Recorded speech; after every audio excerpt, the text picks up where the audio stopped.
it could also quickly turn into an epic failure as well, like yeah, at any can, moment. it And can, that's what you have to be ready for. And I would say that that was the number one thing, yeah, really, you have to go with. it can get bad really fast, but Yes. so can equator trip on the Pacific. Greetings, friends. Welcome back to another episode of On the Wind. I'm your host, Andy Schell, normally, and Mia Karlsson is sitting next to me in my dad's basement in Pennsylvania. We just got back from boat show last week. What was your favorite memory, Mia? Oh man, so many. Of course, seeing so many people, both like new people we never met before that listen to the podcast, but also people sail with us. I mean, some people, one guy came up and he was with us, I think the very first year, Mike, he sailed with us when you had your appendicitis. Just having people coming up that we've known for like, crewed with us for like 7 years. I think that's so cool. And also realizing when you meet people, what a relationship we have with people. Like I've met you in 2006 and my first time in Annapolis was 2007. So we've known people for like 17 years now, which is, I think that's really is cool to me to see how many good, deep, old friends we still have. Annapolis is always going to be our spiritual home port. And it is cool because just by like kind of coincidence, the same people that were doing the things back then are the same people still doing those things now. Like Jenny from Helly Hansen was Chuck, the store manager, Chuck the sailmaker, Jan on the woodwind, John Franta, Molly from Spin Sheet. Like all these people that were there 17 years ago are still there, and it's just this really neat little community. And I love, like I call that, make the rounds at the boat show. Like you walk around and like literally bump into people. You get to give people high fives, hugs, and like even though everyone is right there, I wish I would have like 2 months of boat show so you could actually see everyone for real and not just say hi and like give hugs. It's also such a cool reminder that like we don't very often interface face to face with our fans and customers. Podcast, we don't do it. Even on the boats, you're only seeing a very small group of people at a time. So when you get to see like everyone, like we had that party at J World, which we're going to be doing annually. That was like one of my biggest memories with favorite memories with Matt Rutherford. We did the open house on his boat. We had like 200 people at J World all in the same place. Yeah. And we never get to see that many people all together. And I think just, it was a very tiring week. It always is, but you're so full of positive energy afterwards. Yeah, I think it's to me, it's like a reminder how much fun this is. It's so fun. That's a really good way to put it. Yeah. And it was also a reminder to me that like, we don't have to do everything all the time. We had the party, we had the booth, like that was enough. And that was really nice to be able to have the energy for that. And we'll see if we do a one-day seminar or something next year. But I really enjoyed having the time and space to actually talk to a bunch of people this year, which hasn't always been the case for me. Yeah, and I think the party was really good for that. You actually had time to like chat with people for more than just 5 minutes. Yeah, it was really cool. So look for that next year if you missed us this year. First of all, thanks to those of you that came out to Boat Show. It was really fun to see everybody. And we're going to do we'll always be at Boat Show. We're going to do the party again next year at J World. And a really cool women happy hour. Yes, you've been planning that already. Oh, yeah. Mia, we've got a couple openings. So since we last talked on the podcast, the 2025 Pacific calendar is out. We've had a huge response to that. And a bunch of the big Pacific crossing trips have already sold out. But we've got some trips already in January that we still have open in spaces for on Falcon, one of which you are going to be on. Yes, I will be on the first trip of the year that goes from Lagos, Portugal to Las Palmas, and we have a few open spaces on that trip. And then the following trip before the transatlantic, we have a few spaces on the one going from Las Palmas to Cape Verde.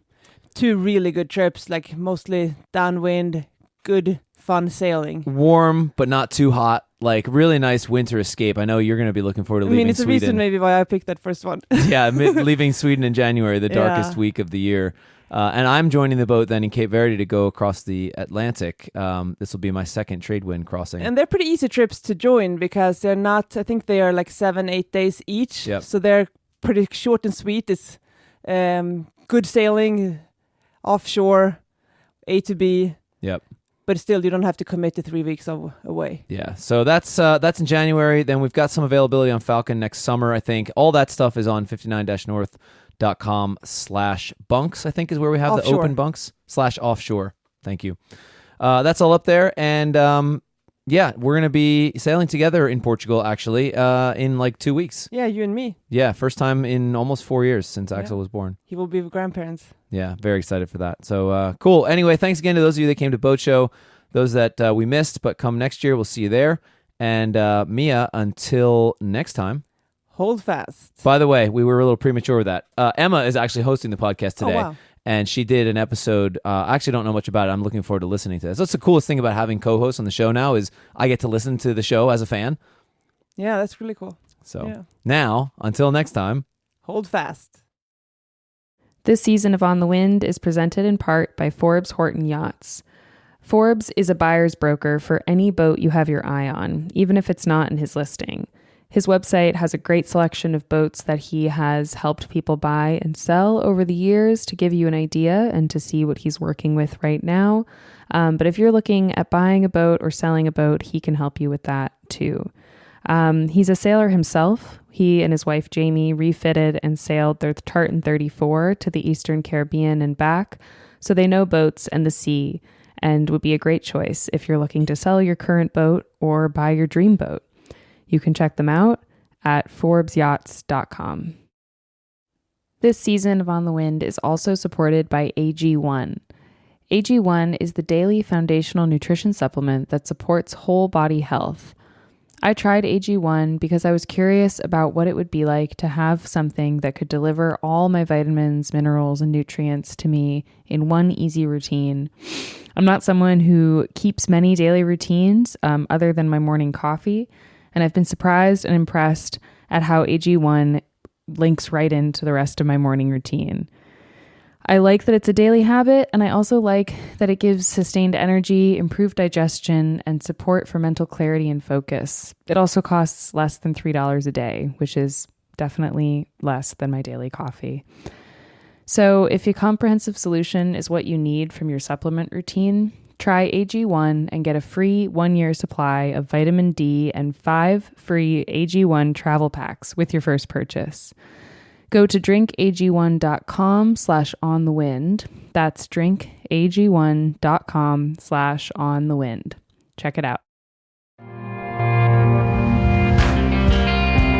You're listening to On the Wind. I'm your host, Emma Garshagen. Jade and Ben Couturier recently completed the Northwest Passage on their Navy 44 Caprivi. They bought the boat in 2016, looking to make it their traveling home, and then took Caprivi through an impressive rebuild while living aboard and working in the Florida Keys.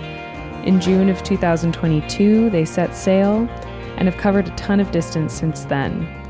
I met them in May 2023 in Antigua, from where they pushed off and aimed the bow north, quietly planning to sail to Alaska via the Northwest Passage. I talked to them just a week after they finished their voyage, making them part of a group of just under 400 boats reported to have completed the Northwest Passage. So, can you guys tell me again where you are now and where the boat is in relation to you? We are in Eagle River, which is just outside of Anchorage in Alaska, and the boat is about 2.5 hours. Oh God, which way? South. In Seward, so 2.5 hour drive from us. Okay, cool. And this must be the furthest you've been from the boat in I don't know how long. Yeah, a long time. In 1.5 years, probably. Yeah, a couple years. Yeah. So it's a bit strange to leave it. You know, it's in the water, and we have a friend kind of keeping an eye on it, but it's still like, Totally. And yeah, we met sort of over our shared boat. We both have Navy 44s, and I think that's how you guys first reached out to me, like last summer, like summer of 2022.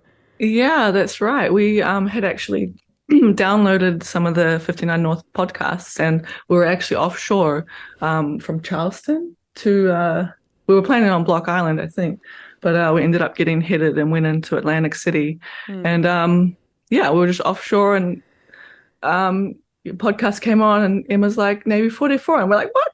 That was so funny. So, yeah. And then I think we sent a message, and so that was kind of cool. Yeah, we were waiting, eventually. waiting for seeing if any other people do it. It's really great boat, and Yeah, it's cool. I've since found a couple. I think you guys too have found a couple other people who have them, but yeah, it's a unique boat, and like rare for someone else to have it or recognize it.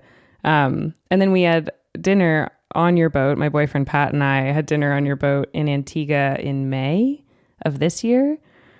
And it's wild that between then, which was May 2023, and now, which is October, you have made it to Alaska via the Northwest Passage, which is so exciting, and congratulations. And it's a crazy distance to have covered in that time. Yeah, so, when we had dinner with you guys, I think that was it. Like that was our basically the next day was our journey north to Bermuda, and to kind of start that whole northern passage. Yeah, you guys were waiting for the weather, I think, then, and then got offshore quickly after. And I remember, Ben, you were showing me what was it? You were showing me like something you were doing in the water system, and like some manifold you were making, and you were talking about like conversions you were making to the boat with the idea of high latitudes, and you said something like, I don't know, maybe we'll do the Northwest Passage, and like laughed, and we're sort of like, but who knows? So it seems like at that point there was a seed of it, but it was not yet like a plan you were advertising, or maybe a plan you'd even decided on. So it was a plan we weren't advertising. Okay. It was definitely a plan to do, but it's such an unknown. We weren't, purpose-built vessel for this. Didn't know what the season would be like. So Ben had mentioned the Northwest Passage before the boat. Yeah. So I'm like, before you bought the boat. Okay. Yeah. Correct. Okay. Yeah. So I knew it was in his aura, and, he wanted to do some more difficult sailing. And then we were in Key West for 5 years, getting the boat ready and working. And we didn't have any kind of wants to go to the Caribbean for some reason. I'm not really sure. We ended up going down there, and we just didn't have really much of a trajectory. And I don't know, just the top of the world just seemed more appealing as we were trying to decide where to go. And I knew it was in the back of his mind, and he was kind of building the boat out to, be okay in these situations. So... it just happened. When did the idea get planted in your head, Ben? I'm not really sure. Somewhere in there, I was doing across the Pacific and the Indian Ocean. I did a lot of tropical sailing, but I grew up in Alaska, and it just seemed like a really cool way to sail home. But it's been in my kind of thought process for probably, I don't know, almost 10 years. But the fact that his home is on the other side of it was pretty cool. Yeah. So that is neat. And then Jade, you're from New Zealand, so you guys were like also heading sort of indirectly, but starting to head toward the Pacific and your home waters. Yeah, it feels good to be here, and we knew we wanted to be here, and New Zealand will be in the picture one day, and just felt right, and we feel super grateful that everything worked out, and Yeah, it's amazing. So rewinding a little bit, when and how did you two meet? I'm not sure if we have told you before, but we met in Tonga, in the Kingdom of Tonga in the South Pacific. I was there just kind of volunteering, working. She was taking tourists swimming with humpback whales. Yeah. And Ben had his previous boat and was sailing across the Pacific. So we just randomly met in a burger joint, really, in Tonga. And we were kind of stuck at the hip ever since. And that was about a decade ago. Yeah. And Ben, were you sailing alone? And what was the boat? What were you doing? It was a CNC 40. My friend, climbing partner, ski partner, and I had split the boat, but we weren't sailing together at that time. And I was actually about to hand it off to him. So convoluted story. Cool, but I think I remember you telling me some of this in Antigua actually. But so you were already like off on sailing voyages at that point then. How long had you been doing that for? Not very long. We had never, my buddy Jory and I had never sailed before buying that boat. So yeah, we got that in California and spent about 8 months learning how to sail and outfitting it. Went down to Mexico and then thought, hey, this isn't bad. Let's go to Australia. So at that point, I'm maybe a year and a half in. Wow. Retrospectively, like, what does it feel like thinking about yourself sailing then with what you know now? I mean, I had a lot to learn, but I think it was the right place. The Pacific crossing is forgiving in that way. You get a lot of light wind to start, and you just never run into the consequence when you don't know. Yeah. Yeah, then the naivety helped you. Yeah, and by the time you get there, you should know what you're doing. I think there's plenty of classic sailing books saying, they left with a sextant and didn't know how to use it and read a book along the way. Yeah. Is that kind of how your voyage was? I read a few books before we got going. Yeah. What did you have for navigation? Back then, we had a normal Raymarine C90 on there. Cool. Yeah, so you weren't like totally blind. No. That's cool. What drew you guys to each other when you met? Oh, wow. He liked chocolate and mint chocolate chip ice cream, and that was my favorite flavors. So there you have it. No, just teasing. I don't know. We just kind of, I don't know. We were kind of up for traveling at that point in our lives, and it was just easy to talk. And basically, the first night we just sat in the gutter on the street for like 2 hours talking. Yeah, I don't know. That's cool. Ben, what do you remember about that time? Oh, feel on the spot here. Yeah. No, it was it was a perfect match. It was easy. Yeah. There was no I think there was I knew it from the start moment, like 2 weeks into it. That's so cool. And traveling and adventuring like clearly was what you were both up to when you met and still is what you're up to now together. Where did that come from for each of you? Like Ben, where did that start for you? Growing up in Alaska, it was always outdoors, climbing, skiing, rafting, and I don't know. It just the boat really solidified it. I hadn't done that kind of travel before, but it was a method to get out further. And a skill to learn, I think. A skill to learn. Yeah, there's so many aspects to sailing that really drew me into it. Totally. Was your family super adventurous? Like, were you going outside with them a lot, or was it the friends, or was it the whole community? Like, who were you doing those things with growing up? All the above. Yeah, and community and family, and not as much travel, but definitely. Yeah.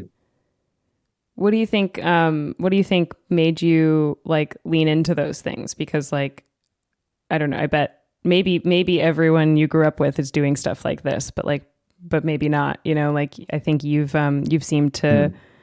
I know you, Jade. I think you posted about this somewhat recently. Like you did that race biking across America when you were 18 years old, and were like the youngest person to have done that. And that was like a lifetime ago. It feels like. Yeah, I'm sure. But like, and then there's all sorts of travels that you've done individually, and you and Jade have done together. But yeah, like what do you think about you makes you want to do those things? Oh man, I don't know if I have an answer for that. I think, Jade.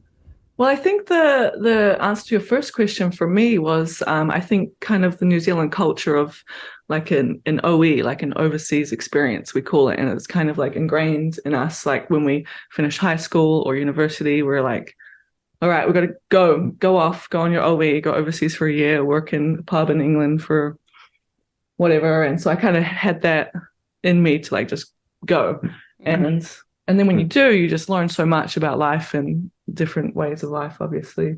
But as for the more adventurous stuff, I don't know. It's just, I don't know. Yeah. I didn't grow up with anyone that was sailing.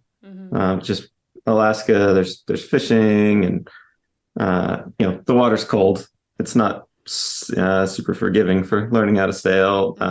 The season's short. So yeah, I had one friend that did similar what we're doing.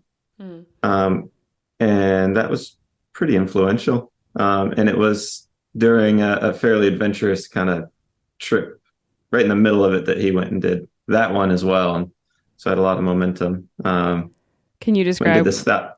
Yeah, what's the trip you're talking about, and the friend you're talking about? So my friend Josiah that actually did the Northwest Passage with us, called me one day and said, "Hey, I just looked up world's longest canoe race. Do you want to do it with me?" And I was yeah. So we were both broke, probably had hundreds of dollars. Drove our car to Whitehorse, paddled down this river, 1,000 miles of the Yukon, end up in the middle of nowhere with no money, hitchhike our way back to the car, 1,200 miles or so through, back to Canada. With the canoe. Get there, find out we've won $500 each because we've got second place in this thing. And that was enough money to justify going down to Squamish and climb for, a month before going back to school. And my friend Steve, who was supposed to pick us up, but didn't because he lost his dog and crashed his motorcycle, ends up hitchhiking down to Squamish, which is a couple thousand miles, and shows up in the campground, and we do a bunch of climbing. We're buying him beers because he's pleading poverty. And then he left and went and bought a boat and sailed it to Tonga. Oh, wow. Okay, so then you joined him in that, or did you do that later? No, inspired by him? I just saw that it was possible. And it was maybe 2 years later that Jory and I bought a boat. That's cool. It is such a big deal to see someone do something and it just turns that thing on in your head, which is like, letting you know that that's something that someone could do, and then, oh, maybe I could do it. It's such a big deal to have those people around you, no matter how crazy the idea might start out as. That's cool.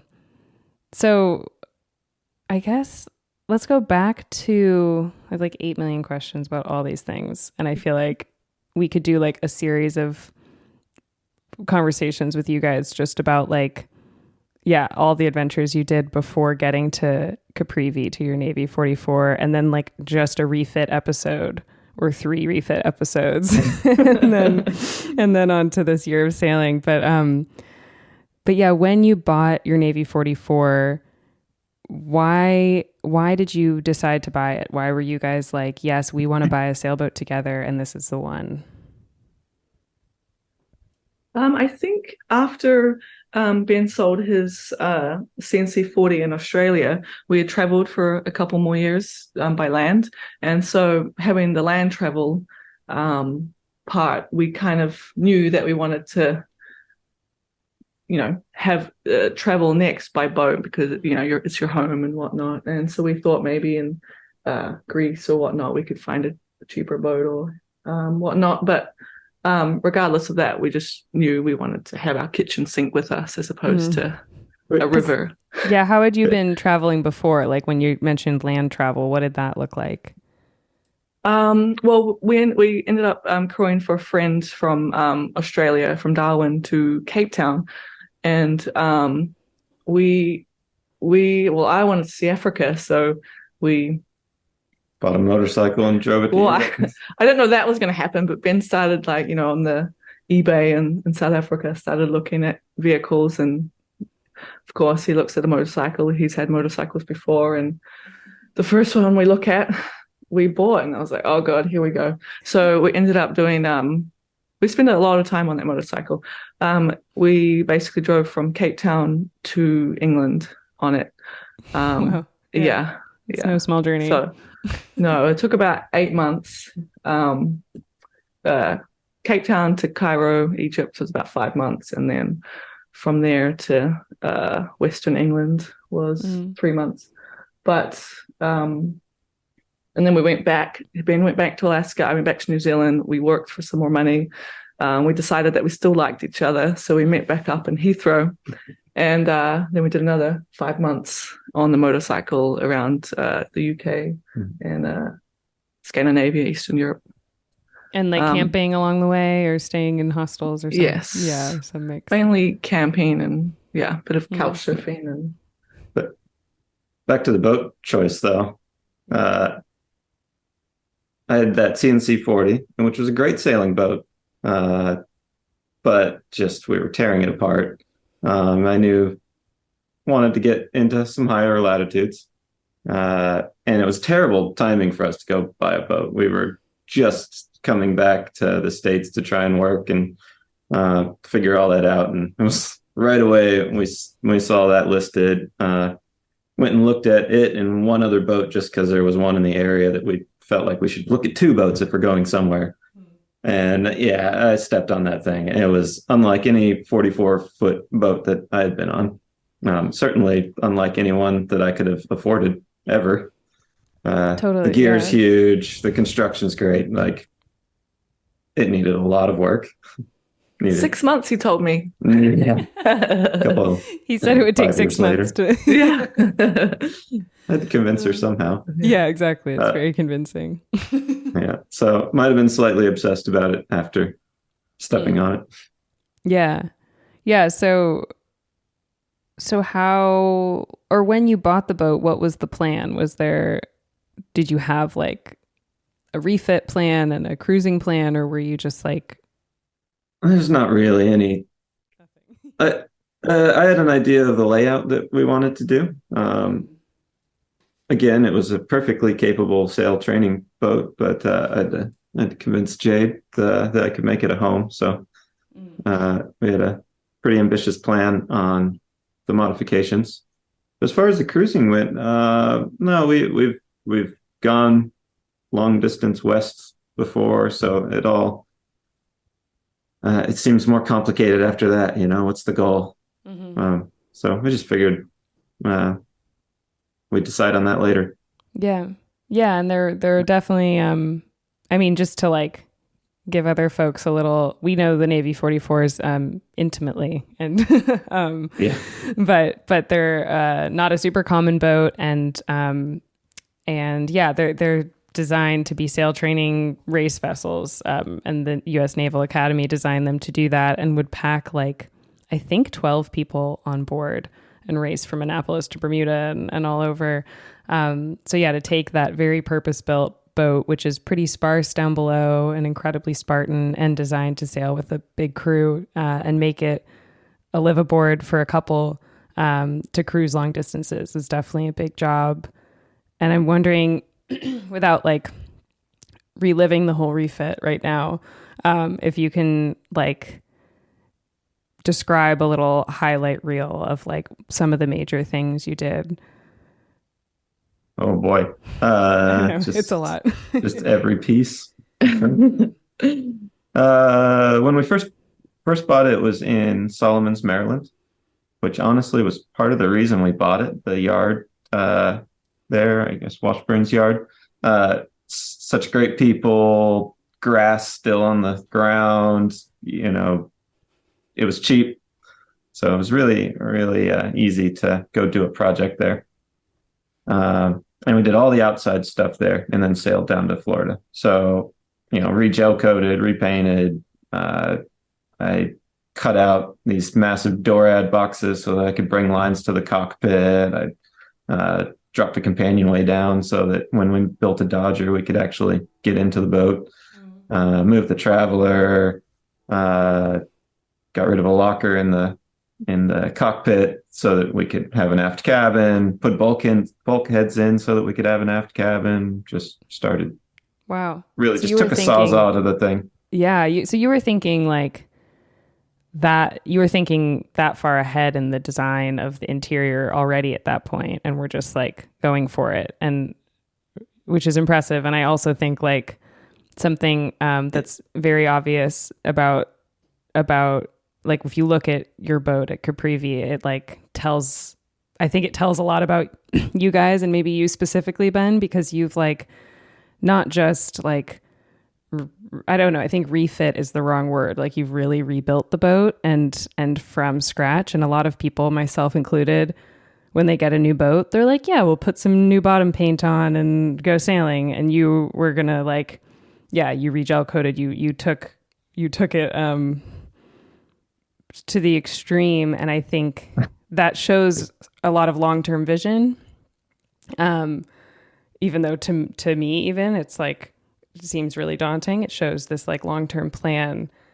I just like, I don't even really know what my question is, but yeah, how did you know that you wanted to be so thorough with the boat? I would never have gone at it like this if I hadn't already gone cruising.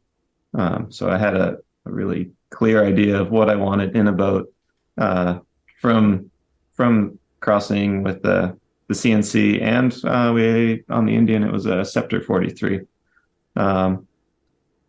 Similar size fin keel boats, masthead rig. Got to see how those boats perform and decide what I wanted in the next boat that we built.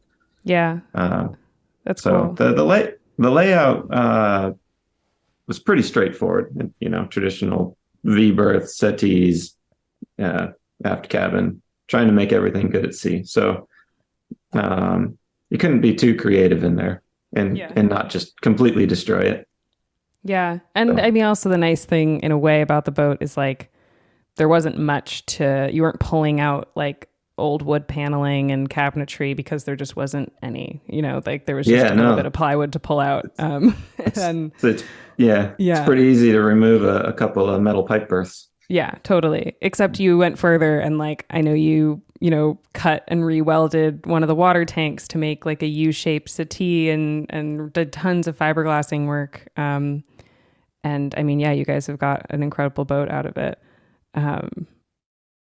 When we decided to gel coat, that basically meant that we had to know the end plan from the get-go, because I was only going to do that once. Maybe I would have done it twice, but I was only going to ever have help on it once. Yeah. That's right. But I think what Ben kind of always does things thoroughly, not that we knew the boat was going to be this thorough. Time just goes by and life happens. But the main thing was, I think, that you enjoy it.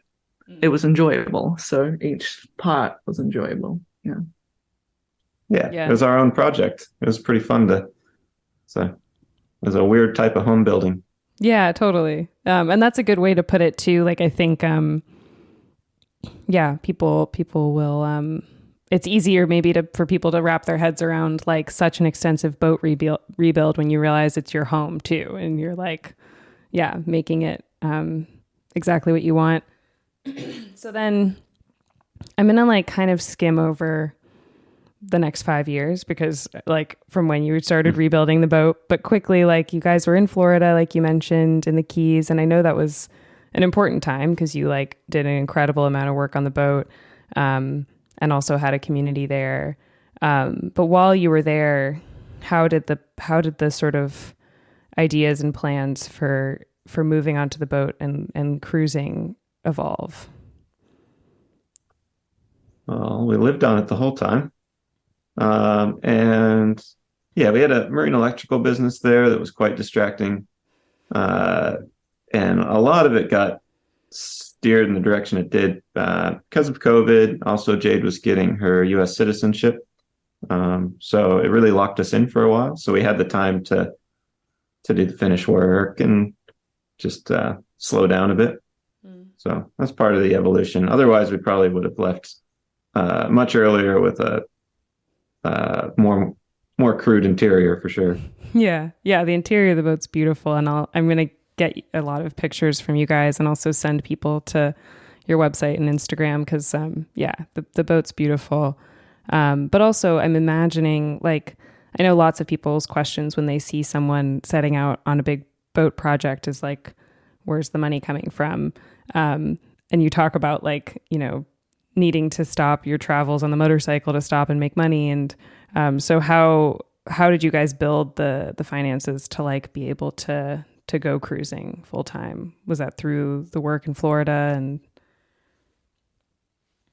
I could do a whole podcast, I think, on the finances of the first trip. But basically the punchline on it is Jory and I each started with about 25 grand. And by the end, after working a total of about 3 months and selling the boat and all the motorcycle trips, we still had enough to buy this boat for about 25 grand. So, yeah. Well, they sold it in Australia in a good market. So yeah, when the dollar was high and whatnot. So it worked out. Oh, the CNC 40. Yeah, you sold Yeah. it. Yeah. Cool. Yeah.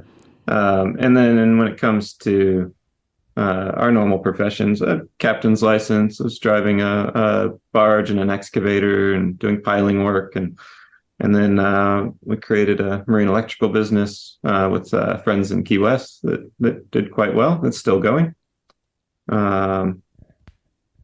But the boat is just saving and living on a boat. I mean, the boat, you put your money into the boat, yes, but we just saved and we're frugal. Yeah. And it seems like something I've, like, found and been so grateful for and couldn't do without is, like, the relationships you make when you work in the industry and you're, like, living aboard or you know, and you're among boat people, like, just how quickly you find, like, people willing to lend a hand, or, you know, I've inherited and salvaged various things on the boat already from abandoned boats, and someone being like, hey, no one's been on that boat in 30 years. It's going to get dumpstered, you know, grab something from it. So I know you guys found a lot of that in Key West too. The only new equipment on that boat is the standing rigging and the sails, I think. Otherwise it's all from, salvaged here, moved there, but it's good equipment. You know, we have a Spectra water maker. Someone wanted it removed, and so we rebuilt this nice water maker. We've got a new Yanmar on it because of a hurricane damaged boat that someone, you know, didn't know what to do with it afterwards. Ben did wait for me to go to New Zealand to then look at this motor and be like, oh, I'm going to get it before Jade comes back, which happened to be really good. It was like a gateway engine to a better engine. You know, it was cheap, but we still did end up spending money on it, but we wouldn't have gone the full bore. But we're very glad that we do have that engine. Yeah, but it is that, like, having the skills to be able to rebuild those things, but then also, like, just being in that environment and knowing the people, and that is super helpful. So when back to this year and all the sailing you did, you left Florida in June 2022, I think. Is that right? And then from there, I'm going to, like, make sure people can go see your tracker because it's so cool to look at, just to look at this year and the sort of Caribbean to now. But when you left Florida, did you head up the East Coast?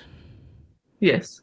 And then down to the Caribbean and then up and through the Northwest Passage. So you've covered tons of miles. At what point in that trip did you decide or realize that you guys were going to go north and try to do the Northwest Passage? Well, when we left Key West, we were still, you know, we were still, a lot of projects were still needing to be done. So we knew June was going to be when we wanted to leave, and we're like, well, you know, New England, Maine's supposed to be beautiful. Let's go up there. We're still attached to land. There's still a West Marine, you know. So that really helped us, and we did do the rigging. But then when we got to the Caribbean, it was like, okay, right, let's rest. Let's take a look at our options. And we really dived in for like a good month, researching and just figuring out everything that we kind of needed to know. Mostly on my part, because Ben, he's always wanted to just do it, and I really needed to know what I was getting myself into before I relinquished to that. But And we did, and we went for it. And I was ready to leave Florida and just kind of head for Greenland, but I was like, no.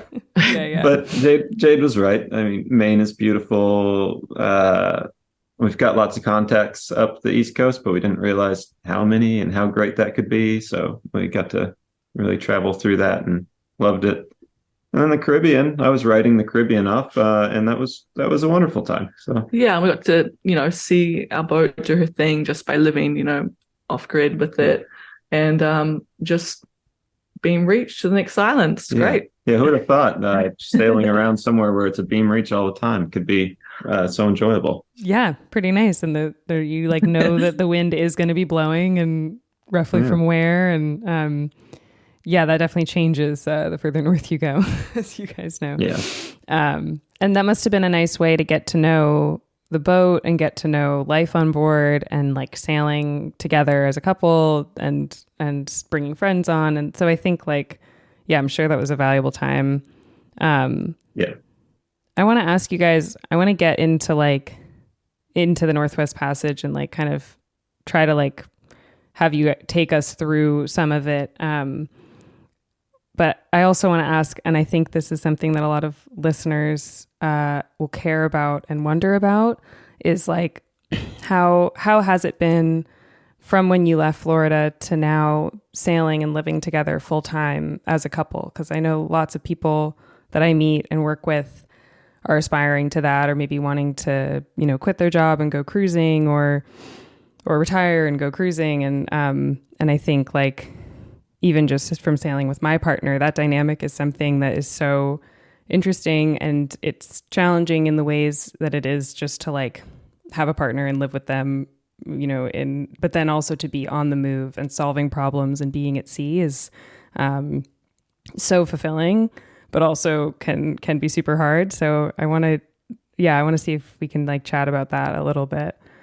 And just like how you've navigated that or what you've learned from it. I think it was just natural for us. Sure, there's difficult times, but I don't know. We just kind of.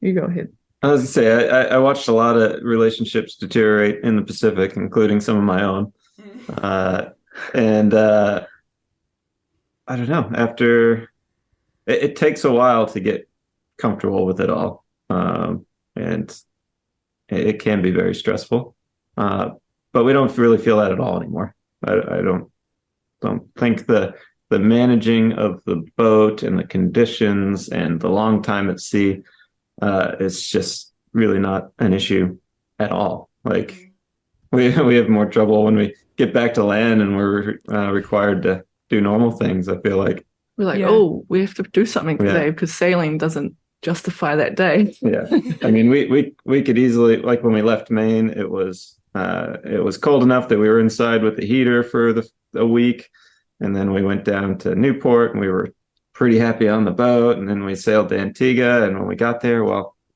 it was like 2 days before we went and got off the boat. I think what's important is with each other on there. Both of our dispositions are kind of calm, and we're not high energy where we're good at doing nothing, so to speak. And I think that's actually important on a boat. I don't know why, but no, it is. Yeah, to be able to.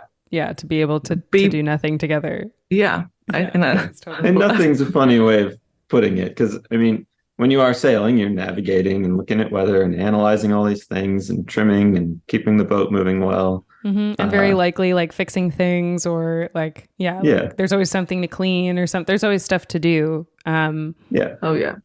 But you are in this little space together, and like, you might be sitting on anchor for a few days. But if you can keep yourself occupied, which a boat does give you plenty of things to keep yourself occupied with, that's pretty good. Yeah. And I think for us, we started from pretty much a tent, and our relationship developed in a quarter berth on someone else's boat.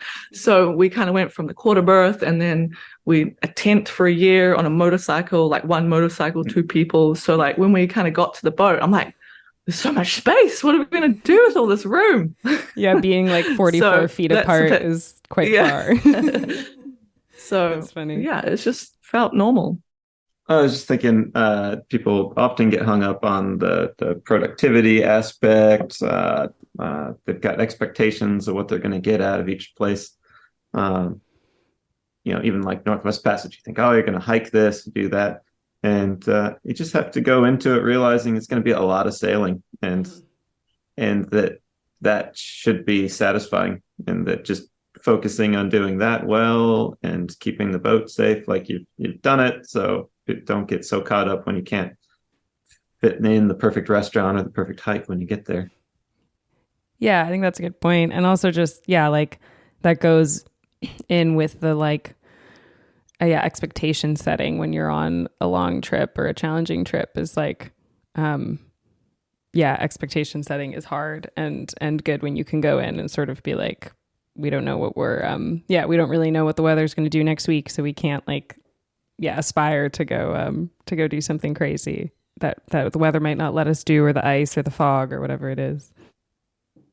Oh, Jade, I was just about to ask you about your sailing experience and where that started. So we know Ben, bought his boat, but when did you start sailing?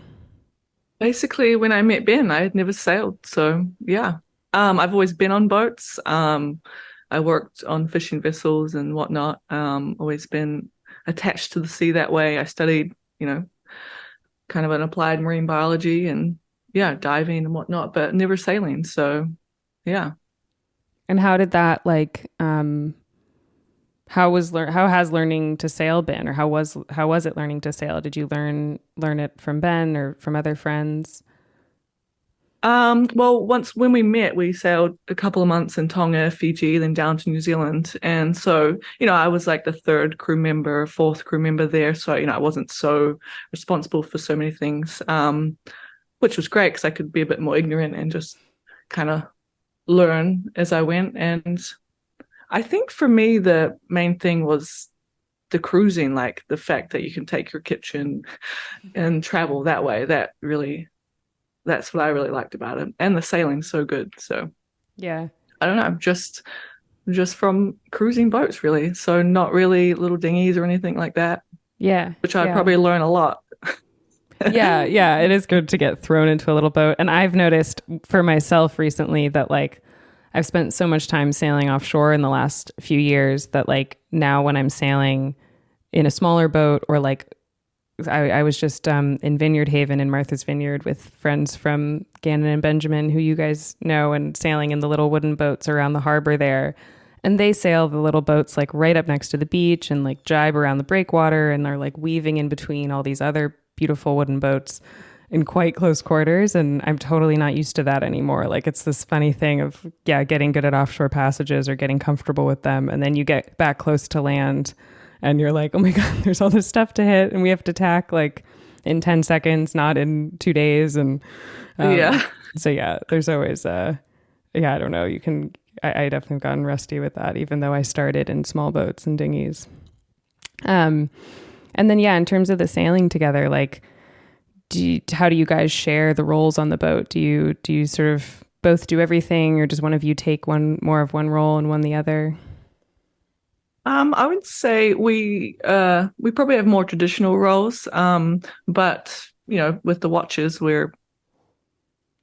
we share the watches. But if it does get a little bit more hairy, Ben's definitely out there. When the staysail's up and we need to kind of be in a certain position in the waves and whatnot. Because his mind's just going. There's no point in him kind of sleeping at that point. So Ben's kind of skippering and Yeah, but Jade's absolutely capable of running the boat. I just have to make her continue enjoying it. So. What do you mean by that? Well, if it's the worst terrible night and it's raining, I don't mind it so badly. So. I enjoy it. I really appreciate when he does. The Northwest Passage was different because if it's fog and ice and wind, you can only stand out there and stare at it for so long. Huge respect to everyone that has single-handed this. Just brutal, absolutely brutal. Double-handed, or even double-handed. Our friends that double-handed it with a 6-year-old. we had 3 people on there. We did 3-hour watches, and you're staring into the fog. Yeah. So Jade took all of her watches on that, whether it was rain or shine or freezing fog. Was that most of the trip? Like, or yeah, I let's get into the Northwest Passage. So like, I do hope that people listening will like go look at the tracker map because it's very helpful and cool to look at. And we're not going to like get through the whole thing, but I'd love if you guys could describe like once you were getting up into it and you were like, you know, sort of at the point of we're doing the Northwest Passage. We're not like, you know, down south on our way to do it, but we're in it.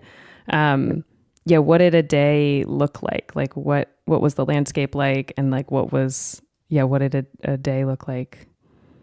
Well, I would say that the Northwest Passage really started, like the adventure or the journey started from probably Newfoundland, from outside of St. John's, because the actual Northwest Passage, it was pretty quick. We had to move really fast and kind of take every window we could. So, and to sum that up, there were, kind of, what do you call them? Arctic cliffs. What do you call those things? Very Arctic, cliffy. But in a normal sense, it was very flat and kind of boring, you could say, and we knew that, and that wasn't kind of what we were there for. But like the geographical, what is the geographically? What is the Northwest Passage? What's it between? Well, it's kind of debatable. You could say from Arctic Circle to Arctic Circle. You could say from Lancaster Sound to the Beaufort Sea, or all the way to Nome. I don't know. Yeah, for sailing, it's traditionally the Arctic Circle to Arctic Circle. Okay. But as soon as you cross the Gulf Stream in May towards Newfoundland, it's already kind of game on. It's that was probably a shock to our systems. We're like, oh God, here we go. Fast, yeah. Game on in terms of what? Can you describe that more? The temperature. Yeah, I mean it's 40 degrees at best, and it's raining and fog, and you've got all the funny currents from the top side of the Gulf Stream there. Yeah, running into the Labrador. At what point did you start also having to look at ice? And we worked our way up to Labrador, but even once you leave, as soon as you get past St. John's and around the corner, this year there was quite a few icebergs coming down, so you're already looking at icebergs, but they're more, you're going towards them to go check them out at that point. Mm-hmm. And then when you leave for Greenland, we left from kind of the southern end of Labrador, and yeah, it's fog with icebergs out there. You start looking, and it's still dark. And it's still dark. Yeah, a bit of an issue. I mean, like you still get nighttime. Still nighttime. Yeah. And the ice was really late in melting in Baffin Bay, and hence the icebergs that were down in Newfoundland. Yeah, we were already up to the sea ice when we were leaving Labrador. Oh wow. Yeah, and what was that like? I don't know, what did it feel like to be like confronting an iceberg or confronting the sea ice and having to deal with it for the first time? Like, do you remember the first day you guys were dealing with that? Well, funnily enough, our first day, which we kind of was when Josiah, our friend, came to join us, and we left out of Conception Bay, and was like day one of our adventures, the 3 of us. And we had this massive iceberg, which we were not expecting. We're like, holy moly. So we went up to it, but it was like this perfect arch, like huge, perfect arch. And then as we were approaching it, I'm like, okay, you two, what's our iceberg etiquette? Like, how does this work? What are our rules, safety? This is day one. Oh God. And then like a huge piece just like went poof and fell, and there were waves, but it dissipated pretty quickly. But I don't know. It just and then from as we continued up Newfoundland and from Fogo Island with Iceberg Alley, there were icebergs, and we were still going. We traveled overnight, and the risk of small iceberg, growlers and whatnot were there. So it was really there from week one. And yeah, we had a lot of learning to do, and we knew that, and that's kind of a cool part about going this direction on it, the east-west. You work your way up Greenland, and it just gets denser and denser, but you learn how the radar picks it up. You learn what it doesn't pick up. You get a lot of time, a lot of miles to get better at it before you make that decision on. And when we kind of talk about the current season of the crux, the crux zone of the Northwest Passage, when we kind of explain it to people, we're like, well, we were 2 months prior to that area. It was eyes on the bow at all times, like not even going down to go to the bathroom. Like we were like focused, watching for bergs and growlers. So you sort of had the training, like as Ben was saying, of like, getting used to looking for things. What did you, was there anything that surprised you about navigating ice?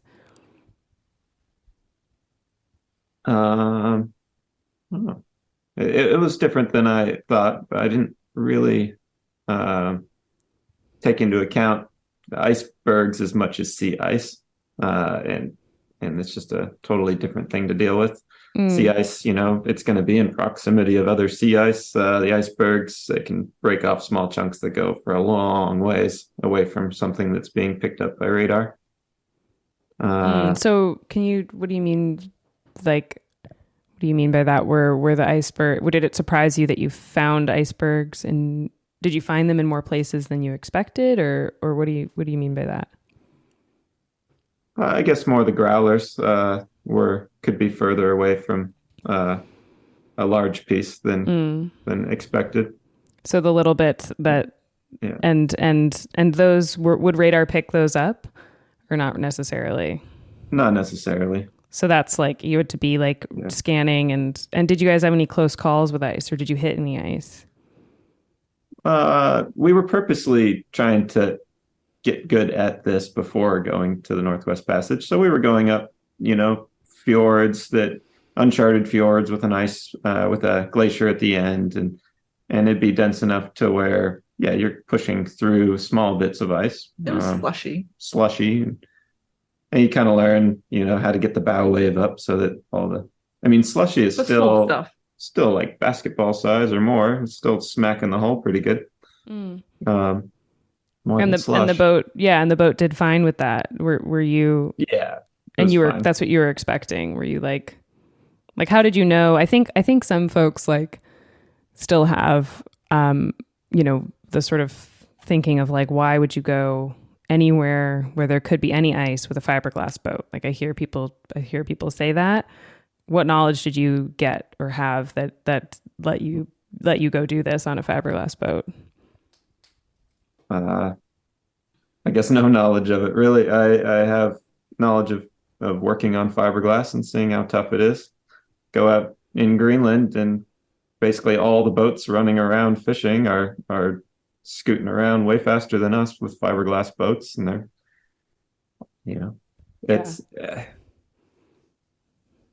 it's a funny time, right? So we have good weather forecasting, we have good ice charts. We were pushing into areas on purpose just to get the experience that you wouldn't even had to have gone into. I think we could have done the entire trip without touching a piece of ice, by being very vigilant and avoiding any spot with it. But our foundation of us going as the crew of 3 with a fiberglass boat was to be very vigilant. We were very strict in our watches and eyes on the bow at all times, and it worked. Like we knew we were the plastic boat, and other boats that were in the area, they hit metal boats, they hit ice, and so the risk is there, but we just kind of made a high threshold for us. Go ahead, Ben.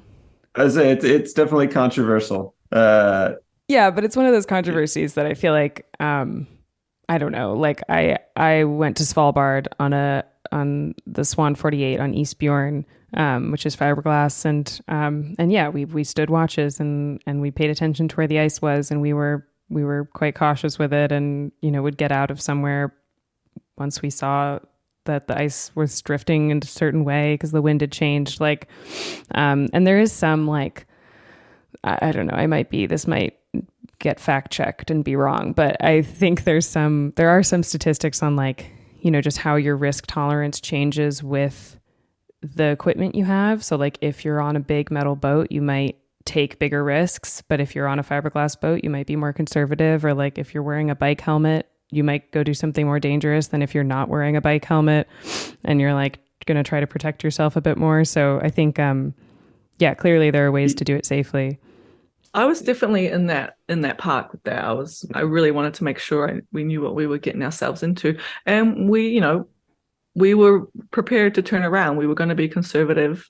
We just were going to be smart about it. And the difference between what is doable in a purpose-built metal boat versus a fiberglass boat for this particular trip, I don't think is very big. I think if it's a year that boats are getting through, fiberglass boats are going to be getting through. If it's 2018, where everyone turns around except for two boats, well, those two boats, really took some risk and pushed it in there, and we wouldn't have done that had we had a metal boat. Totally. Yeah, that's a good point. And so I guess ice was a big factor up there, fog, and just variable weather. Like I'm sure I know you had some quite windy days and then some quite dead days. And that's where this boat's an absolute joy. I mean, heavy weather, light weather, it just sails. It's a very seaworthy boat. It's a very comfortable boat. When it comes to ice, well, it's a little different, but yeah. Did you guys have some good sailing up there on this trip? Absolutely. Yeah. Do you want to describe one of those good sailing days? Was there one that stands out to either of you? Oh, super diverse. I mean, I don't know about one standing out. So it's inland, right? And you're not doing an offshore passage where you do something once a day. We're all over the show. There's currents. We're going around headlands and avoiding ice. So we're the 3 hours on, 6 hours off. We're in your 3 hours. We're kind of always doing something. And the wind's kind of light and till it's not. I don't know. I was surprised I learned a lot from just because of the inland sailing and the navigation aspect. But as our friend John said, it's all the challenges of an offshore passage with none of the benefits. Yeah. But our boat sails to wind really well, and it's surprisingly good in light wind as well. And so we just had such a joyful time with our boat and the sailing capabilities of it, which is why we bought her, and it was really good. But one day we had a spinnaker run down into Admiralty Inlet, and with the big symmetrical up. Oh yeah, where's Admiralty Inlet? It's just to the west inside Lancaster Sound. Okay. So we had to kind of the ice was the sea ice was still too blocked up for us to continue west. So we ducked down into Arctic Bay and Admiralty Inlet, and we saw some narwhals. So that was really cool, and it was sunshine and with the spinnaker up. Really cool. Yes, that's awesome. Yeah. Big symmetrical up, wing on wing, standing up on the spreaders, looking at narwhal. I didn't realize Ben had run up the spreaders, but I was making soup. Man, that's awesome. Yeah. But yeah. I'd say, but we also had some, great, it's 30 plus knots downwind, broad reaching with, this short ground swell, but the boat's just hauling, surfing along on all of them, and, northern lights are out, and just really dynamic, fun sailing. I mean, just yeah, that's so funny. Yeah, and when we explain to people like some of the, we've only spoken about it a few times, but when we do, and they're just looking at us like that sounds horrible because it's cold, it's fog, and for some reason we were just having such a good time, even though we were in these conditions. Like all three of us, myself, Ben, and Josiah. So I don't know, it was just really good. Yeah, I know it is funny how that. How that is. And I think, I don't know if it takes like a certain type of person to enjoy it, like maybe there are some people maybe there are a lot of people who would actually be quite miserable, or if there's something in these kinds of experiences that are just really good, even though it's kind of cold and wet and miserable. Yeah, I don't know. Do you guys feel like there are other things that have brought you that feeling, or was this trip unique? Well, I would say our other trip through Africa was really a highlight that we had done, and so this felt on par or even more than that trip. So we had always kind of diverged to our trip through Africa, and it kind of led us along some things. So I don't know, I just felt. Yeah, there's not too many things in life that can keep you engaged for so many hours for such a long amount of time. Sailing, there's a lot of reading books and hanging out and making food and letting the boat do its thing. Whereas this one was actively sailed so much of the time, so many decisions to make. It was satisfying in that regard. And Africa was the same way. You're dodging all sorts of things on the road, new places, new cultures, new foods, just a lot of just making decisions the whole time, which was fun. I think the core thing was our specific boat and all the efforts we'd put into her, and just she does great, and we're very proud of her. So I think that's a big deal for us. Yeah, this is like a very I feel like I've had like the tiniest version of this summer with having bought my boat and did a small, I did a winter refit that was big, but compared to what you guys did, was quite small. And then sailed her from the Hudson River, and now she's on the Hard up in Maine. And that summer of sailing, but specifically the last trip I did just from Portland, Maine to Rockland, Maine, felt like such a good celebration of like the work I'd done and sort of watching the things that I'd worked on, work or not work, and I fixed them, and getting to know the boat and feeling how she sails and spending nights on anchor in beautiful places was just such payoff. And I felt sort of proud of the whole thing for the first time, but by the end of the season. And I feel like you guys have had this much bigger version of that. That's so cool. So cool to see and so cool to hear about. When you were going through the Northwest Passage, and from St. John's even to where you are now, like that whole journey, must have taken so much preparation, just to be ready to be self-sufficient for long periods of time.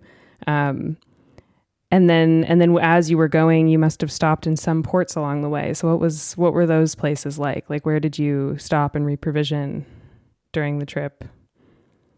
Well, from Greenland to Nome, we really only stopped in 2 villages. We thought we would have more time in villages and kind of meeting some people, but we really had to get going because the ice was late to melt in Baffin Bay, and we needed to haul butt west. And and then it was just coming into an anchorage to stop, wait for weather to pass by, and there were a lot of systems coming through. And our main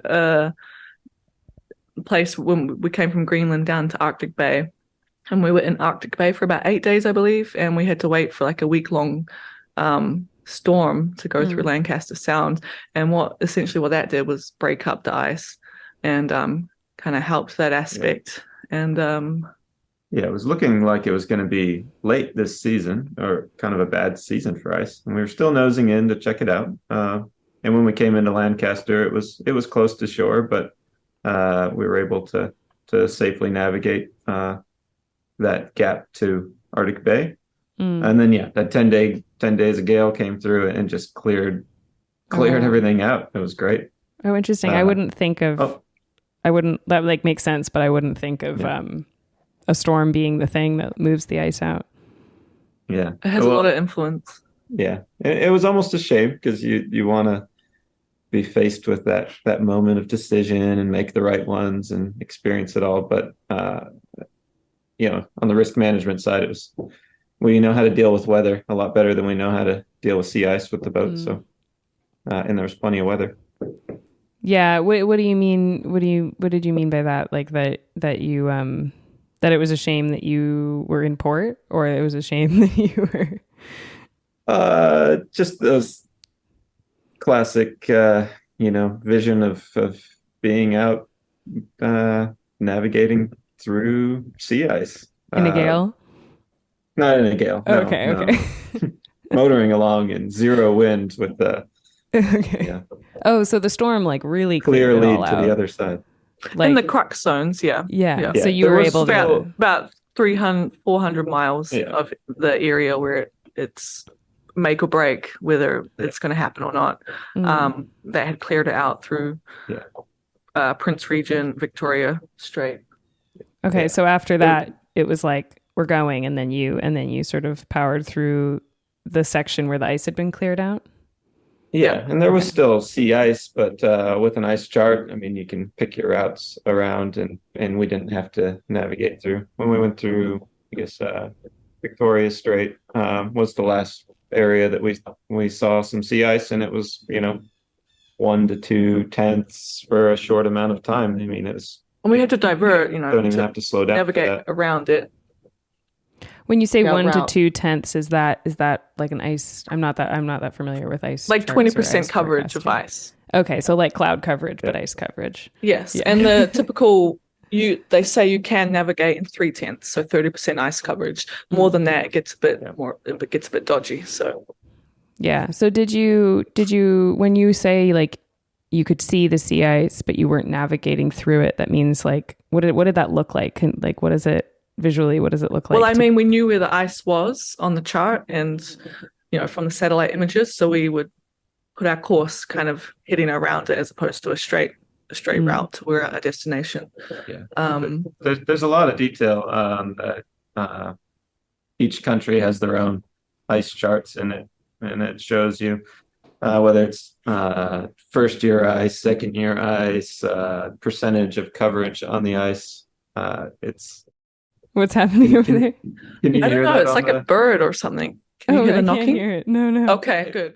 When you were coming down into Arctic Bay, and you say you could you said there was ice in Lancaster Sound, but you guys could make your way around it and come into Arctic Bay. How tight was that? Like, were you looking at the sea ice and seeing a channel in between, or was it At further? the beginning of Lancaster Sound, we could see the ice, and it happened to be a clear day, which was wonderful. And we were looking into this vast Violet Island was to our port, and it was very clear and a large bay, and it just looked like it was covered in ice. And we were like, shit.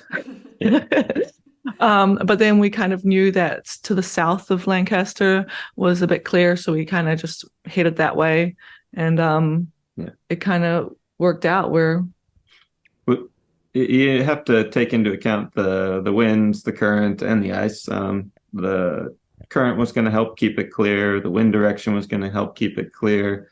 And we did have a drone that we flew up, and we could see the other side of it, even though it was miles away. Oh, that's cool. We knew that there was a lead to the next exit point, and then we could get, which was into where's Pond Inlet, the other bay. Doesn't matter. Tay Bay. So there would be a clear lead to get to Tay Bay, and then we could make the next assessment, get further along where it gets close to shore, and make the next decision. And it was probably 2 miles offshore. It got too dense to navigate, but in closer, it was easy to get through. That's cool. How much did you guys use the drone for navigation? That was the only time, but it was interesting that there was a time and that it worked, and it really helped us. Yeah. Cool. Yeah, I would say just that one time. But as opposed to when we were coming, when we left Upernavik in Greenland, we actually had to navigate north over the sea ice in Baffin Bay because it still hadn't melted. So it's strange that we had to go north of it. We're like, oh God. So that was interesting. But our plan was Pond Inlet, but Pond Inlet wasn't yet. It was still like 8/10 ice. We couldn't go into it. So we had to go to the next bay, which was Arctic Bay. But to push further west, there's just not that many places to shelter. and then we also needed to get fuel, or wanted to, be smart about our resupply with fuel. So Arctic Bay was that place. Yeah, and with do you guys still carry 50 gallons of fuel, or do you carry more now? We carried 200 gallons of fuel for the trip. Oh wow. But we did not. But that was just a safety contingency. We could have done the entire trip from Greenland to Nome on that. On 50 or on the 200. There was a lot of sailing, but there's also a lot of mandatory weather windows and light winds. We definitely sailed more than we thought we would. Yeah. Did you expect it to be a motorboat ride and then got more breeze than you thought? Yeah, definitely. Yeah, I expected to have a little more time to be able to sail slow. Yeah, did you have to rush more than you wanted to, or? Definitely, there was more pressure to keep moving, and there's quite a bit of currents that you have to deal with that, for our direction, didn't seem to help. For sure. Some motoring for speed more than just light winds. So when we Greenland to Arctic Bay, we refueled, and then we going down into Prince Regent Sound and Ballot Strait near Fort Ross. That was still all iced up, and that was actually, the ice was increasing; it was getting worse, and we had to wait for that to melt. So that's why we went down to Arctic Bay, as well as the fuel, and then the week-long gale really just pushed it out and really helped us. But I would say when we got down to Fort Ross, and that we knew that we were going to take Ballot Strait, which is kind of the northern point of North America, that was our like make or break zone, in terms of like, this is where we would turn around. And we had our forecast, and Victoria Strait down to Cambridge Bay we could navigate it. It was relatively clear, and usually you have to go down into Joa Sound, Joa Haven, but it was clear this year, and we took it. How did that day feel when you like kind of went over the crux, I guess, or over the point of, this is our turn back point? It kind of happened. It was just really fast, because we were just on it. We needed to take the next tide. We decided to like stop in Fort Ross, anchor up, and then we're like, we'll wait for the next tide tomorrow. But we were just kind of in a go situation. On a tangent, that the people we were cruising with, I mean, it's really cool on this trip that it's very real people. It's not, Arctic Explorer 4 with the professional captain that's done it 12 times. No, it's a whole bunch of people like us that said, not a whole bunch. Well, not a whole bunch. A couple of people like us that said, hey, let's give this a go. And that was a group of us in Fort Ross waiting for the tide there. And what was the group like? Who was there? Like, what was the scene? Well, so that storm really made people kind of group together, because from that storm, by waiting out, we really had to take the next weather windows as they presented themselves. So we kind of all taken the same windows there. But there was a 4 30-year-olds on a metal boat, the Norwegian, and then there was another Sindra. Yeah, and then there was another couple on a 48-foot Garcia, and then there was Seabell, and then there was another couple with our friends with their 6-year-old on an aluminum Koopmans design boat, and then Centane. Who else was there? That was it. Yeah, that was kind of in us. And when we got there, just as the wind had turned, kind of bashed our way in, got anchored up at midnight, knowing that the tide was going to be all right at 2 a.m, and it's drizzling, and we all went and checked out the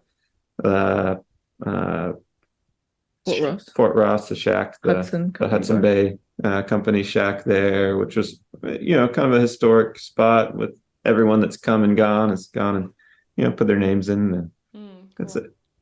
It is that kind of crux point, and we're there, and then 2 boats left, and then we stayed for a tide. I don't think we really had time to make that decision because it was just naturally like this was going to happen. So it wasn't like, oh boy, we're going and we're not turning back. And essentially you didn't have for time us, to this was think about it really or process. Yeah, and for us, this is our house. Like this is everything we own and have and put our life into. Like we're taking this through, and then also our lives are not going to be in the Atlantic anymore. They're going to be in the Pacific. So all of those things, and we're still digesting that now. Like that's really a huge part of this for us as well. Like there was a lot to risk there, if it didn't happen. I don't think it was a big risk on Belt Strait though. That was just the ceremony of it. The ceremony of it. Savor it a little bit. Yes, but we didn't have that. Change. But yeah. But in the morning, when we left, or before we left, we saw our first polar bear on land, so that was special. Oh, that's cool. That's a nice little marker of that moment. And yeah, go ahead. One of the interesting things that I didn't really think about was once we got through Victoria Strait a few days later, and we were going south at this point, and technically when we got into Queen Maud Sound, it was ice free, and it was going to be ice free from that point on. And the day that we got there, it became dark. And I'm just like, whoa. Sun started. I forgot. Like, we're going to get darkness again. And that was a huge thing that they coincided, no ice and darkness. Because if we had, another 200 miles of ice, it would have been a little bit more like nerve-wracking. So yeah. How much time did you guys have without sunset, like without darkness? Probably like a good month more. Enough to get used to it, and then well, we didn't leave Upernavik, Greenland, until like the 5th of August. So but then we started to kind of head west and then south, so a month. And then I wanted to ask about your friends who you seem to sort of buddy boat with most of the time, the people with the couple with their kid on the aluminum boat. Which, can you say the name of the boat again? Centane. Okay. And did you guys meet them before the passage, or did you meet them on the way? We met them on the way in Battle Harbour, Labrador. Okay. And then from then on, were you mostly traveling together, or did you split up and rejoin? We did a little bit of both. We split up and rejoined. But they were kind of a nice pair of boat to kind of bounce ideas off and just look at weather as we were learning all of this, right? Making decisions together. I think when we first met them, we both parties broached the idea of buddy boating, and both parties were also quite independent. They had sailed around the world already in their Cape Dory 30. They're accomplished sailors. They didn't. I don't even know how to put it. We liked each other's company, but we were also both self-sufficient. So, I think it made it work. We're going to make our own decisions, but it's really cool if they line up and be the same. And it kept being like that. Sometimes it would one's boat's strong points would suit a different window than the other, and we would take a different window, but for the most part we cruised together, and that was great. That's fun. That sounds pretty ideal. It's not like not like you guys are having to make all your decisions together, but you're able to support each other, but also know that each group can do their own thing and be all right. Yeah, and they were pretty similar to us. That was their home, and they were going to be in Alaska for the winter, so that was kind of cool. I would say Greenland is amazing. Yeah, was that a highlight for you? Absolutely, yeah. What about it? What stood out to you? Just the icebergs, and they were just ginormous. We did not expect that at all in Disco Bay. I can't decide whether I want to paint this as a really difficult thing or let people know how achievable it is. It's both. Greenland is so special. It's going to be tough once more boats go there, because right now you just go tie up right in the fishing harbor up to some boat, any fishing boat, and everyone's super welcoming. as soon as there's even 20 boats going up there, it's going to be tough. It was basically only our immediate family who kind of knew that this was our idea of doing this, until we were in basically crossing Baffin Bay, and we kind of knew maybe what the year was like, or that we hadn't failed at that point or turned around because it wasn't feasible. That's I don't know. We didn't want to advertise it or anything. Yeah, I think that's really wise. I think it's so tempting it can be tempting to be like, this is what I'm doing, and let everyone know. But I think, no. How did you guys know that was not the right move for you guys? Like, how did you know to be quiet about it until you were sure? I think things are relative, when you're there, and we're a plastic boat, and maybe I'm influenced by people saying, oh, you can't do that. What about you? No, I feel like I almost wanted to share it so that it held us accountable, but Jade was a bit shy about it, so I respected that a little bit. Yeah, I know. Even telling you, it was a bit nerve-wracking, like, oh, we might do this, and Centane, the other boat, they were similar. We're like, are you guys? Yeah, we might do it. Even though we're in Labrador, like going that way, we're both like obviously trying to do it, but yeah. Nothing's failed yet, so sure, we'll keep going. Well, it's a mix. Yeah, it's a mix of like wanting to say enough that you do hold yourself accountable, or that you give yourself some stakes to measure up to, but then also not over promising so much that then you feel like you'd fail if you didn't do it, because there would have been so many ways that it couldn't have happened with weather and ice and absolutely boat and all of that. Yeah, big time. It's all risk management, and there's been so many papers written about how this is a stupid idea, that there's no way to do it without going through, breaking all the rules of ice navigation, and it's just, that might have been the case 20 years ago. That's just not the case now. But there's enough stigma about it, enough controversy about it, that we wanted to be really careful about what we committed into. And we were prepared to turn around. That was part of it. Like, I would say I think I said before the trip, I was like, there's a 40% chance that this is going to happen. And we were prepared to turn around and be where your boat is. Yeah, exactly. Then we could have been in the same boat. Yeah. No, but I'm excited that you guys made it over there. I feel like it's way too early to even ask you guys what's next, because you just showed up, and I don't want to So I feel like what's next might just be staying put for a minute, but what does the next, the winter look like for you guys? I think staying put and resting is definitely on the agenda. We're actually going to go to New Zealand for a couple of months. And we're just going to kind of keep an eye on Alaska and see if this is kind of where we want to end up or be. We're not done with the boat yet, of course. And I think in terms of sailing, I think we don't have any ambitions to go out of the Pacific. I think a Pacific loop would be really cool. Eventually we want to get down to New Zealand, but then if we really liked Alaska, we would kind of come back up through Japan. But that's, this is like 8 years type of thing. We're kind of just, we want to do land life eventually. So we're keeping an eye out, but then also realizing how good boat life is. We moved on from Key West, where we were living and we didn't leave, anything behind. It's all on the boat. So yeah, we're looking for a new life somewhere. Looking for the next community, the next life. Not the next life, but which is both, it's both scary and exciting. So, but that's kind of the risk we got to take, and we've done it kind of before, which has maybe ruined us, and this is how we do things. But yeah, I don't know. What do you mean? What's scary about it?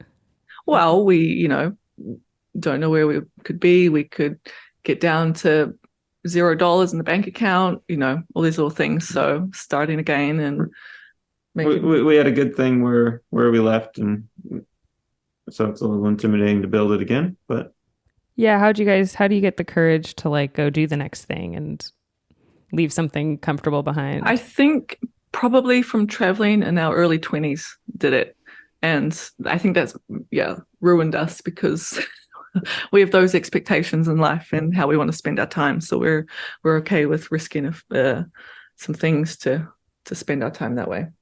What do you think? I don't know. It seems natural. It seems normal, and we've done this before, so I don't know.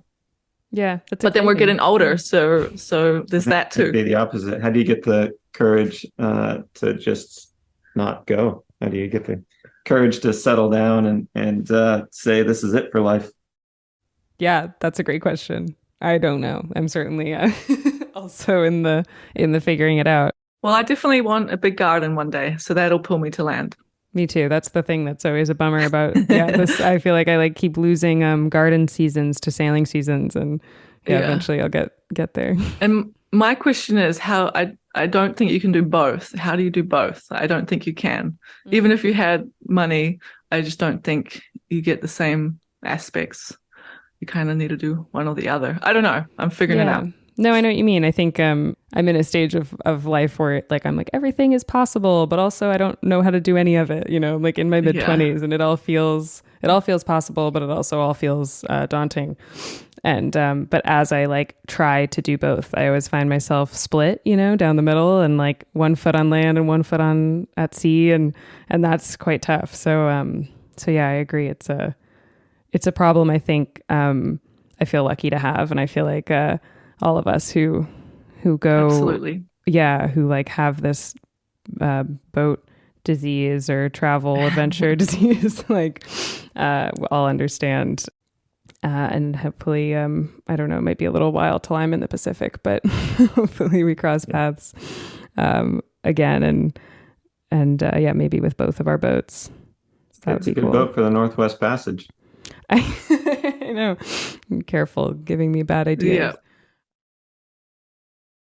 Thanks again to AG1 for sponsoring this season of On the Wind. If you need a solution for your supplement routine, you can go to ag1.com/onthewind to check them out. Thanks again to Forbes Horton Yachts for supporting this season of On the Wind. Check out ForbesYachts.com to see if he can sell your current boat and to help you buy your dream boat today.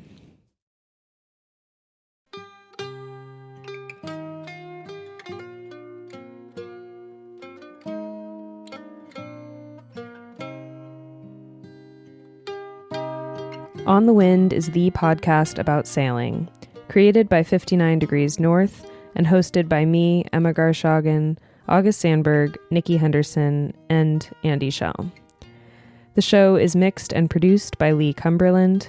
Episode artwork and website show notes are created by Laura Parent.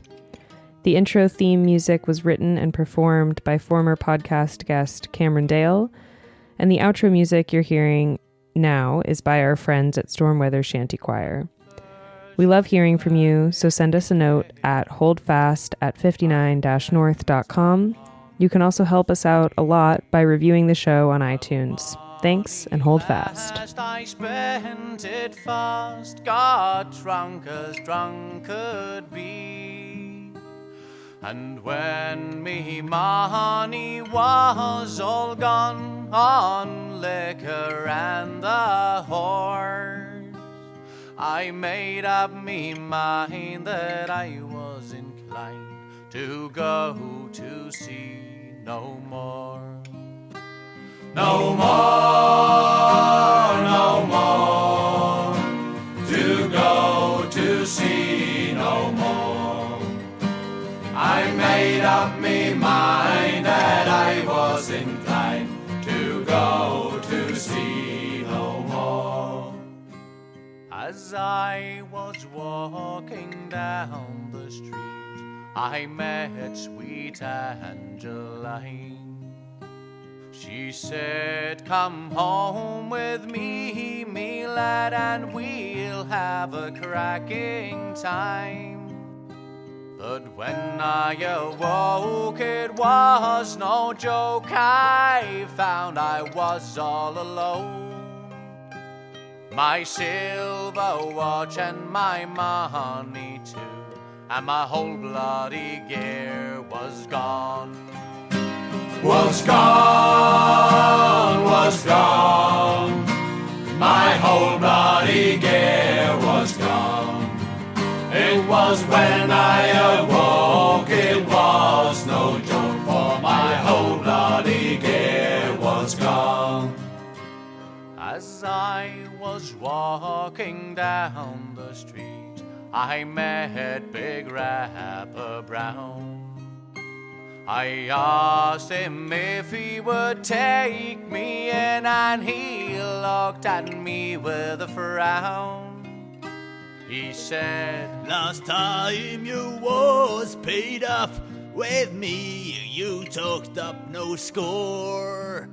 But I'll take your advance and I'll give you a chance to go to sea once more. once more, to go to sea once more. I'll take your advance and I'll give you a chance to go to sea once more. Sometimes we're catching whales, me lads, but mostly we get none. With a 20-foot oar in every paw from 5 o'clock in the morn. And when daylight's gone and the night's coming on, we rest upon our oars. And oh boys, you wish that you was dead or snug with the girls ashore. Ashore, ashore, or snug with the girls ashore. Oh boys, you wish that you was dead or snug with the girls ashore. Come all you seafaring lads that listen to me song. When you go a big boating, boys, make sure you do not go wrong. You take my tip when you come off a trip, don't go with any whores. But get married instead and have all night in bed and go to sea no more. No more, no more, to go to sea no more. Get married instead and have all night in bed and go to sea no more. No more, no more, to go to sea no more. Get married instead and have all night in bed and go to sea no more.